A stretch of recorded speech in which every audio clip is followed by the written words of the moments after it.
It was supposed to be a regular evening, one of those uneventful nights where you settle into the monotony of life and let the hours drift by. I had just gotten home from work, exhausted from another grueling day at the office. The air was chilly, with the first hints of winter creeping in. I remember thinking about how much I was looking forward to a quiet evening with Megan, my wife of 9 years. I had stopped by her favorite bakery on my way home, picking up a slice of red velvet cake, a little surprise to brighten her day. When I walked through the front door, the house was unusually quiet. Megan was standing in the living room, her back to me, staring out the window. She didn't even turn around when I said, "Hey, I'm home." Something felt off immediately. She wasn't the kind of person to ignore me, no matter how distracted she was. I set the cake box on the counter and walked into the living room. "Megan?" I said again, my voice softer this time. She turned slowly, her expression unreadable. Her phone was in her hand, and she quickly tucked it into her pocket like she didn't want me to see what she'd been looking at. Her lips pressed into a thin line, and she crossed her arms as if she were bracing herself for something. "We need to talk," she said, her tone sharp and distant. The words sent a chill down my spine. "What's going on?" I asked, trying to keep my voice steady. "Is something wrong?" She took a deep breath, her eyes darting away from mine. "I'm going out tonight," she said, "and I need you to understand that things are going to change." I blinked, completely thrown off. "Going out? Where? With who?" "It doesn't matter," she snapped, her tone harsher than I'd ever heard it. "What matters is that I need space. I need time to figure out what I want." The floor felt like it was crumbling beneath me. "Space," I echoed, my heart pounding. "Megan, what are you talking about? We're married. We've built a life together. What is there to figure out?" She didn't answer right away. Instead, she looked at me with a mix of frustration and pity, like I was too dense to understand.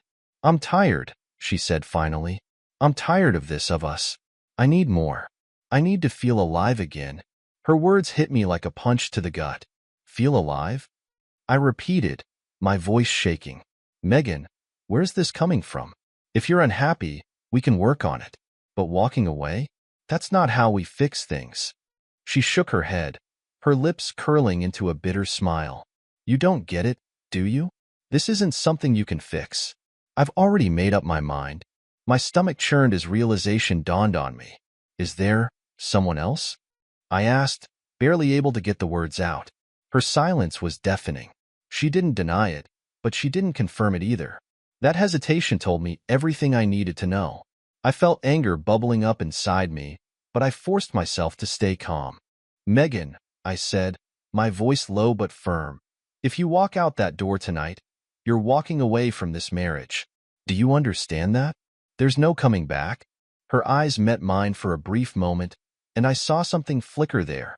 Guilt, maybe, or regret. But it was gone as quickly as it appeared. "I'm sorry," she said, her voice barely above a whisper. Then she grabbed her coat and purse and walked to the door. I followed her, my chest tight with a mix of rage and heartbreak. "Don't do this," I said one last time, my voice cracking. "Don't throw everything away." She paused with her hand on the doorknob, her shoulders tense. For a moment, I thought she might turn around. But then she opened the door and stepped out into the night without looking back. The door clicked shut, and I was left standing there, alone in the silence of the house that suddenly felt too big, too empty. That was the moment I realized my life as I knew it was over. The moment the door shut behind Megan, a deafening silence settled over the house. It was the kind of silence that wasn't peaceful but oppressive, like it was trying to suffocate me.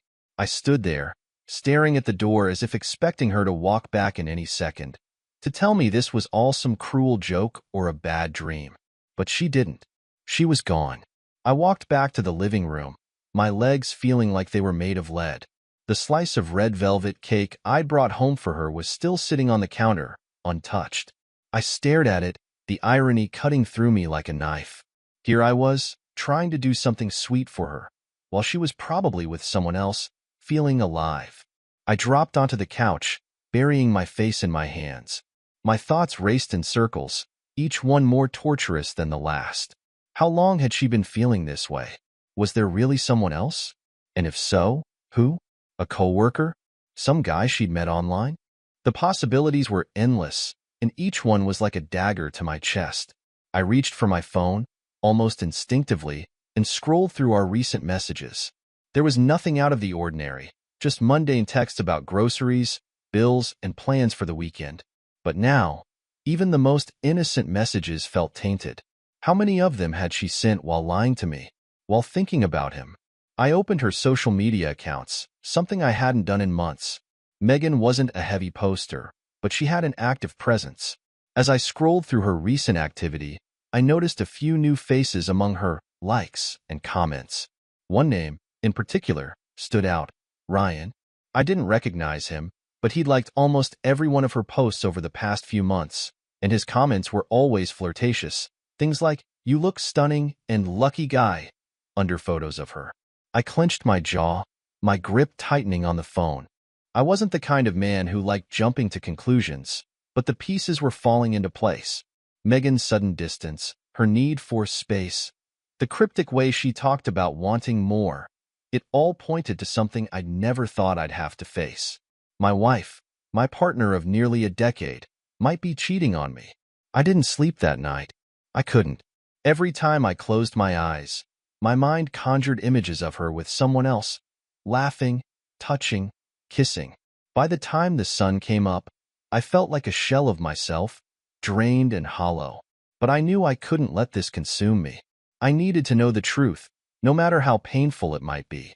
And if Megan wasn't going to tell me, I'd find out on my own. The next morning, I called in sick to work. My boss didn't question it. I rarely took time off, so he probably assumed I was genuinely ill. In a way, he wasn't wrong. My body felt weak, my chest tight, my head pounding from lack of sleep. But this wasn't the kind of sickness you could fix with rest and medicine. I spent most of the morning going through Megan's social media again, paying closer attention this time. Ryan's profile was public, and I didn't hesitate to click on it. He was younger than me, probably in his early 30s, with a cocky smile and a wardrobe that screamed, "wannabe influencer."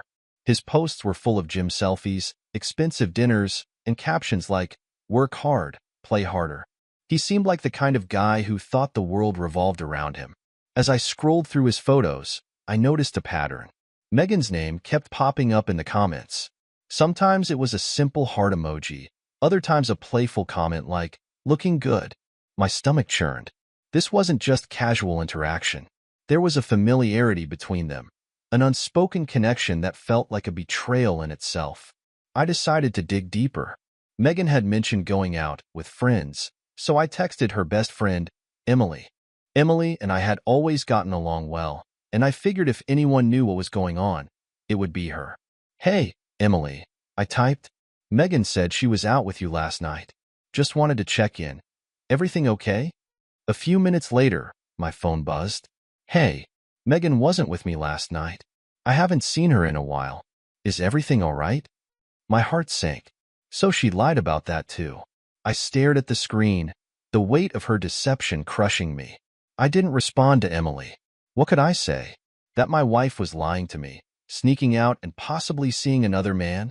I wasn't ready to admit that to anyone else yet, not even myself. The rest of the day passed in a blur. I felt like a detective piecing together a case, each clue more damning than the last. By the evening, I had gathered enough circumstantial evidence to confirm my worst fears, but I still didn't have the proof I needed. I wasn't going to confront Megan without undeniable facts. That's when I made the decision to hire a private investigator. It wasn't something I ever thought I'd do, but desperate times called for desperate measures. I found a reputable agency online, explained my situation, and scheduled a meeting for the next day. As I hung up the phone, a strange sense of calm washed over me. For the first time in weeks, I felt like I was taking control of the situation. I didn't know what I would find, but one thing was certain. I was done living in the dark. Megan had walked out that door, thinking she could come back whenever she pleased, thinking I'd be here waiting for her. But she was wrong. The moment she crossed that threshold, our marriage began to unravel. Now, all I needed was the truth to finalize it. The next morning, I walked into the private investigator's office with a heavy heart but a clear mind. The place was surprisingly unassuming. Just a small office tucked into the corner of a generic office park. A man in his late 40s with sharp eyes and a calm demeanor greeted me. His name was Mark, and he didn't waste time with pleasantries. "You want the truth," he said as I sat down across from him, "and I'll find it. But let me warn you, the truth isn't always what you want to hear." I nodded. "I'm ready. I just need to know." Mark asked me for everything I had: Megan's routine, the names of her friends, the bars she frequented, and the man I suspected, Ryan.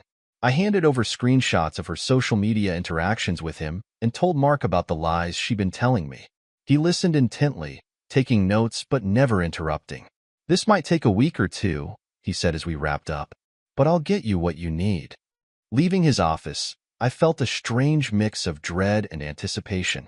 I wanted answers, but part of me feared what those answers might reveal. Still, there was no turning back now. The first signs came sooner than I expected. 3 days later, Mark called me with an update. "We've got some movement," he said. "She met with Ryan last night at a hotel downtown. My team got photos." My stomach dropped. Hearing it spoken aloud was like a knife twisting in my gut. "Photos?"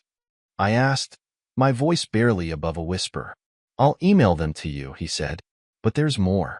She didn't stay at the hotel long, maybe 2 hours. After that, she went to a bar with him and another group of people. We're still identifying them, but it looks like some of his friends." I thanked him and hung up, my hands trembling as I opened my laptop. The email came through seconds later, and I clicked on the attachment with a mix of fury and despair. The first photo was of Megan and Ryan standing in the lobby of the hotel. They weren't touching, but the way they leaned into each other, the way she smiled at him, it was enough to make my blood boil. The next photo showed them leaving the hotel, her hand casually brushing against his arm. And the last one was the worst. The two of them at the bar, laughing and looking entirely too comfortable with each other. It was a level of intimacy I hadn't seen in her in months, maybe years. I slammed the laptop shut, my heart pounding in my chest. It was one thing to suspect. It was another to see it with my own eyes. My wife, the woman I had loved and trusted for nearly a decade, was slipping further and further away from me and into the arms of another man. The confrontation loomed over me like a storm cloud. I didn't sleep that night. I stayed up staring at the ceiling, my mind racing with 1,000 questions. How had we gotten here? Was there something I could have done to prevent this? And most pressing of all, what was I going to do now? By morning, I had made up my mind. I wasn't going to wait for Mark to finish his investigation. I needed to confront Megan, to hear the truth from her own lips. When she came home that evening, I was waiting for her in the living room. She seemed surprised to see me, probably because I wasn't glued to my work laptop like I usually was. "You're home early," she said, setting her purse down on the counter. "I took the day off," I replied, my voice steady but cold. "We need to talk." Her eyes narrowed slightly, and for a moment, I thought I saw a flicker of guilt, but she quickly masked it with indifference. "What about?" I stood up, holding her gaze. "I know, Megan." Her face went pale. "Know what?" "Don't play dumb," I snapped, my voice rising. "I know about Ryan. I know about the hotel. I know about the lies." Her mouth opened and closed like she was searching for words, but none came. Finally, she said, "Have you been spying on me?" "Don't you dare try to turn this around on me," I shot back. "You're the one who's been sneaking around, lying to my face, throwing away everything we've built for some fling with a guy who probably doesn't even care about you." Tears welled up in her eyes, but I didn't feel sympathy. "Not this time." "I didn't mean for it to happen," she said finally, her voice shaking. It just did." I laughed bitterly. "It just did? That's your excuse? You've been stringing me along for months, making me feel like I was the problem, and now you're telling me it just happened?" She looked down, her tears falling freely now. "I'm sorry," she whispered. "I didn't know how to tell you." I shook my head, my anger bubbling over. "You didn't know how to tell me? How about this? You don't get to tell me anything anymore. I'm done, Megan. I told you the night you walked out that door. If you left, our marriage was over. And I meant it." Her head snapped up, panic flashing across her face. "You don't mean that," she said. "We can work through this. We can go to therapy." "No," I interrupted, my voice firm. "You made your choice, and now I'm making mine. This is over." She collapsed onto the couch, sobbing, but I didn't stay to comfort her. I walked out of the room, my heart heavy but resolute. This was the beginning of the end, and there was no turning back. I closed the bedroom door behind me, leaning against it as I tried to steady my breathing. The house was filled with the sound of Megan's muffled sobs from the living room, but I couldn't bring myself to go back out there. I had spent months trying to fix things between us, to bridge the gap that had been growing, only to discover that she'd been carving a path straight out of our marriage the entire time. I sat on the edge of the bed, my head in my hands, trying to process the whirlwind of emotions coursing through me: anger, betrayal, heartbreak, and a strange sense of relief. As much as it hurt to confront the truth, at least now I wasn't stuck in the dark anymore. I had clarity, no matter how much it stung. My phone buzzed on the nightstand, jolting me out of my thoughts. It was a text from Mark, the private investigator. "Mark, we need to talk." Something came up. My heart sank. What else could there possibly be? I hesitated for a moment, then called him. He picked up on the second ring. "Mark," I said, my voice hoarse. "What's going on?" "I didn't want to wait until our next meeting to tell you," he said, "but I've uncovered more than I expected. This isn't just a fling, and it's not just Ryan." My stomach dropped. "What do you mean, not just Ryan?" "There's another man," Mark said bluntly. "Ryan isn't the only person she's been seeing. From what I've gathered, this has been going on for over a year." A year. The words echoed in my mind, each syllable heavier than the last. My wife hadn't just lied to me about one man. She had been living an entirely different life behind my back. Mark continued, "I have evidence of her meeting with this other man at least twice a month. He's older, mid-50s, well-dressed. Looks like he might be someone with money. I'm still digging into who he is, but he seems to frequent the same hotel she's been meeting Ryan at." I felt like the ground beneath me was crumbling. "And Ryan? Does he know about this other guy?" "It doesn't look like it," Mark said. "From what I've observed, Ryan thinks he's the only one." The rage that had been simmering inside me boiled over. Not only had Megan betrayed me, but she was playing both of these men as well. I clenched my fists, my jaw tightening. "Send me everything you've got," I said. "Photos, details, everything." "You'll have it within the hour," Mark replied. "I'm sorry, man. I know this isn't easy." I hung up without responding, my mind racing. A year. An entire year of lies, deceit, and betrayal. How had I missed the signs? How had I been so blind? The confrontation deepens. I didn't go back downstairs that night. Instead, I stayed in the bedroom, poring over the files Mark sent me. There were photos of Megan with both men, her laughing with Ryan at a bar, her walking arm in arm with the older man outside the hotel. The timestamps on the photos were like knives to my heart, each one a reminder of how long this had been going on. The older man turned out to be someone I'd heard of, but never met. His name was Stephen Grant, a wealthy businessman who owned a chain of luxury dealerships in the area. I recognized his face from a few charity events Megan had dragged me to over the years. He was charming, polished, the kind of man who exuded power. And now, apparently, he was one of my wife's options. By the time Megan came upstairs, I had all the evidence laid out on my laptop. She hesitated at the door, her eyes puffy and red from crying. "Can we talk?" she asked softly. I didn't answer right away. Instead, I turned the laptop toward her, showing her the photos Mark had sent. Her face paled as she took a step closer, her eyes widening in horror. "What is this?" she whispered. "You tell me," I said, my voice cold and steady. "You've been meeting with Ryan, lying to my face, sneaking around, and now I find out there's another man? Stephen Grant? How long has this been going on, Megan? How many lies have you told me?" She sank onto the edge of the bed, her hands trembling. I didn't mean for you to find out like this," she said, her voice barely audible. "That's what you're worried about? That I found out?" I snapped, my anger spilling over. "Not the fact that you've completely destroyed our marriage? That you've been lying to me for over a year?" She started crying again, but I didn't feel any sympathy this time. I was unhappy, she said through her tears. You were always working, always too busy for me. I felt invisible. So your solution was to cheat on me? I shouted. Not just with one man, but two?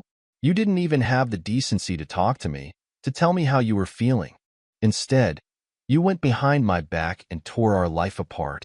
She buried her face in her hands, sobbing uncontrollably. I'm sorry, she choked out. I don't know why I did it. I was stupid. No, I interrupted. You don't get to play the victim here, Megan. You made your choices, and now you have to live with them. I stood up, grabbing my phone and keys. I need some air, I said, heading for the door. Wait, she called after me. Where are you going? I turned to face her, my expression hard. I don't know, but I know one thing. You're not the woman I married, and I don't think I can ever forgive you for this. I didn't know where I was going when I walked out of the house that night. The cold air hit me like a slap, but it wasn't enough to clear the storm in my head. I got into my car and started driving, the city lights blurring past me as I tried to process everything. The woman I had loved, trusted, and built a life with had been living a double life, and I was the fool who hadn't seen it coming. I ended up at a quiet park on the edge of town. It was deserted, the faint glow of streetlights casting long shadows across the empty benches and playground equipment. I sat down on one of the benches, my head in my hands, and let the reality of my situation wash over me. Two men, not one, but two. How had Megan even managed to keep it all straight? Did she schedule her lies, her rendezvous, her excuses? The thought made my stomach churn. I wondered if either of those men knew about the other. Was Ryan just another pawn in her game, like me? And what about Stephen Grant? He seemed like the type of man who wouldn't tolerate being second to anyone. Did he know he was sharing Megan's attention with someone else? I stayed at the park for hours, long after the cold had seeped into my bones. By the time I finally made my way home, it was nearly dawn. The house was quiet when I walked in, the kind of silence that felt unnatural, heavy. Megan wasn't in the living room or the kitchen, but I could see the faint glow of a light coming from our bedroom. When I opened the door, I found her sitting on the bed, clutching a framed photo of the two of us from our wedding day. Her face was pale, her eyes bloodshot from crying. For a brief moment, I felt a pang of sympathy, but it was quickly buried under the mountain of betrayal I couldn't ignore. You're still here, I said coldly, closing the door behind me. She looked up at me, her eyes pleading. I didn't know where else to go, she said. This is my home too. Not anymore, I replied, crossing my arms. You made sure of that when you decided to share it with other men? Her lip trembled, but I didn't soften. I know I messed up, she said. I don't expect you to forgive me, but I need you to understand that I never stopped loving you. I let out a bitter laugh. Love? That's what you call this?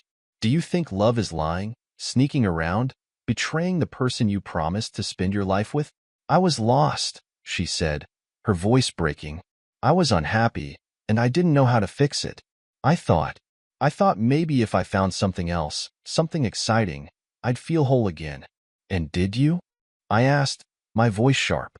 Did they make you feel whole? Was it worth tearing us apart? She didn't answer, which told me everything I needed to know. The first steps of moving on. I didn't sleep that morning. Instead, I went straight to a lawyer's office as soon as they opened. I wasn't sure what I expected, but the lawyer, an older woman named Claire, was calm and direct, which was exactly what I needed. You've been married for 9 years, she said, flipping through the paperwork I'd brought with me. Do you have any joint accounts, assets, or debts? I nodded. We have a mortgage, a savings account, and a few investments.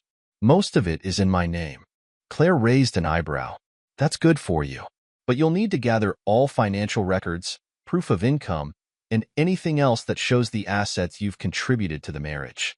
I've also hired a private investigator, I added. He has evidence of her affairs. Claire's expression didn't change. Infidelity doesn't always have a significant impact on divorce settlements, depending on the state. But if you want to pursue fault-based grounds, the evidence could help. The conversation was sobering. I had always thought divorce was a simple matter of signing papers and moving on, but it was clear that this process would be anything but simple. Still, I was resolute. I wasn't going to stay in a marriage built on lies. The final blow when I got home later that afternoon, Megan was waiting for me. She looked like she hadn't slept, her hair disheveled and her face pale. "We need to talk," she said, blocking my path to the stairs. "I don't think we do," I replied, brushing past her. "Please," she said, grabbing my arm. "Just hear me out." I sighed, turning to face her. "Fine. Say what you need to say." She took a deep breath, her hands trembling. "I've been talking to Steven," she admitted. "I told him about us, about what's happening. He wants to help." I stared at her, dumbfounded. "Help?" I repeated. "The man you've been cheating on me with wants to help? Are you kidding me?" "He doesn't want to see me struggle," she said, her voice wavering. "He said he'd cover the mortgage and any expenses I might have during the divorce." I couldn't believe what I was hearing. "So that's it?" I asked. "You're running to him now? Letting him take care of you, while you leave me to pick up the pieces of the life you destroyed?" Her silence was all the confirmation I needed. "Unbelievable," I said, shaking my head. "You're not just a liar, you're a coward. You couldn't face what you've done, so you're letting someone else clean up your mess." "Mason, please," she begged. "I made mistakes, but I don't want to lose everything. Can't we figure this out?" I looked at her, my anger simmering beneath the surface. "We already have," I said. "You made your choice, Megan. Now, you'll have to live with it." I turned and walked upstairs, leaving her standing there alone. I didn't know what the future held, but one thing was certain. I was done being the man who let her walk all over him. The life I'd built with Megan was over, but for the first time in a long time, I felt like I was finally taking back control. The days that followed were a blur of paperwork, legal meetings, and uncomfortable silence in the house that Megan and I still shared, for now. I had moved into the guest bedroom, locking the door at night, keeping our interactions to the bare minimum. If she wanted to play the role of the heartbroken woman, I wasn't going to indulge her anymore. My mind was set, my decision final. This marriage was over. Despite everything, there were moments where the weight of it all crushed me. A decade together wasn't something you could just erase overnight. I would catch myself staring at old photos on the wall, moments frozen in time where we were happy. At least, I thought we were. But now I wondered if that happiness had ever been real, or if I had just been blind all along. The house, once filled with laughter and warmth, now felt like a tomb, haunted by memories of a love that had rotted away long before I had noticed. But I refused to let the past keep me chained. I was moving forward, and nothing was going to stop me. The last straw one evening, I was working late in my office when I heard voices downstairs. At first, I thought Megan was on the phone, but when I stepped out into the hallway, I realized she wasn't alone. Ryan. He was standing in my living room, his hands stuffed in his pockets, looking completely at ease, as if he belonged there. Megan stood close to him, whispering something under her breath, her posture tense. I clenched my fists and took a deep breath before stepping forward. "What the hell is this?" Megan flinched, turning to face me. "Mason, please." "Ryan he wanted to talk." Ryan smirked, his arms crossing over his chest. "Look, man, I know things are messy, but—" I cut him off with a sharp glare. "You have exactly 10 seconds to get the hell out of my house before I throw you out myself." Megan gasped. "Mason, don't." But Ryan just laughed. "Relax, buddy. I just came to clear the air. Megan told me you were being difficult about the divorce, and I figured we could work something out like adults." The sheer audacity of it nearly made me lose control. "You think you can walk into my house and lecture me about being an adult?" I stepped closer, my voice dangerously low. "You don't get to insert yourself into this. You're a mistake she made, one of many. This isn't your business, and it never will be."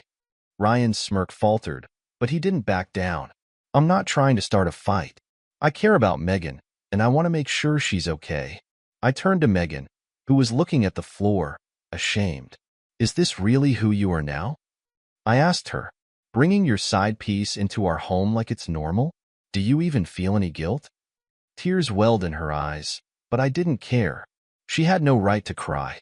"I didn't invite him," she whispered. He just showed up. I looked back at Ryan. Then I suggest you show yourself out before I make you regret stepping through that door. For a moment, I thought he was going to push his luck, but something in my expression must have told him I wasn't bluffing. With a final sneer, he turned and walked toward the door. Whatever, man. You're not worth the trouble. I waited until I heard the door shut before turning back to Megan. She was still standing there, her arms wrapped around herself, looking small and fragile. I don't know why you're still here, I said, my voice cold. You and I both know where this is heading. She sniffled. I don't have anywhere else to go. I scoffed. That's not my problem anymore, Megan. Call Steven. I'm sure he'd love to play your savior. Her face twisted in pain, but I didn't care. She had made her choices, and now she had to live with them. The breaking point that night, I called my lawyer and told her I wanted Megan out of the house immediately. Claire, ever efficient, assured me she would expedite the process. The next morning, she sent over the paperwork, making it clear that Megan had no legal right to stay in the house once divorce proceedings were underway. When I handed her the documents, Megan's face crumpled. You're really doing this, she whispered. I looked her dead in the eye. You did this. Not me. She didn't fight it. She packed her bags in silence, and I watched as she loaded them into her car. There was no dramatic goodbye, no last-minute pleas for another chance. She knew there was no saving this. As she pulled out of the driveway, I felt something unexpected, relief. For the first time in months, maybe even years, I felt like I could breathe again. As Megan's car disappeared down the street, I stood at the front door, gripping the frame as if I needed the support. The house was silent. No more tension, no more lies hovering in the air. For the first time in a long time, I was alone. And yet, I didn't feel lonely. I stepped back inside and let out a deep breath, shutting the door behind me. The house felt different, lighter, freer. Megan had taken her clothes, her perfumes, her little decorations, but she had also taken something else with her. The poison that had seeped into our marriage for over a year. For the first time since this nightmare began, I didn't feel like a prisoner in my own home. The aftermath, the divorce proceedings moved quickly. Claire, my lawyer, was relentless, making sure Megan got the bare minimum. Since most of our assets were in my name, she had no real leverage. And despite Stephen Grant's supposed help, he didn't seem eager to fight my legal team on her behalf. Maybe Megan had overestimated her place in his life. Ryan, on the other hand, completely vanished. Whether Megan got tired of him, or he realized he was just another pawn in her game, I didn't know, and frankly, I didn't care. A few weeks after she moved out, I got a text from her. Megan, I just want to say I'm sorry. I know I don't deserve forgiveness, but I never wanted to hurt you like this. I stared at the message for a long time before finally typing out a response. Me, you made your choices. Now live with them. Then, I blocked her number. There was no need for closure. She had given me all the closure I needed the moment she walked out that door. A new beginning. The weeks turned into months, and little by little, I started rebuilding my life. I threw myself into my work, but not as an escape. This time, I did it for me, not for a marriage that never truly existed the way I thought it did. I started working out again, something I hadn't prioritized in years. I spent more time with friends, reconnected with family. I even took a trip by myself, something I never would have considered before. And somewhere along the way, I realized something. Megan's betrayal wasn't the end of me. In fact, it was the beginning of something better. One evening, months later, I was sitting at a coffee shop when a woman approached me. She was smiling, confident, the kind of person who carried an energy that was impossible to ignore. Mind if I sit here? She asked, pointing to the seat across from me. I hesitated for only a second before nodding. Go ahead. She sat down, and just like that, a new chapter of my life began. And this time, I was going to make damn sure it was a chapter worth writing.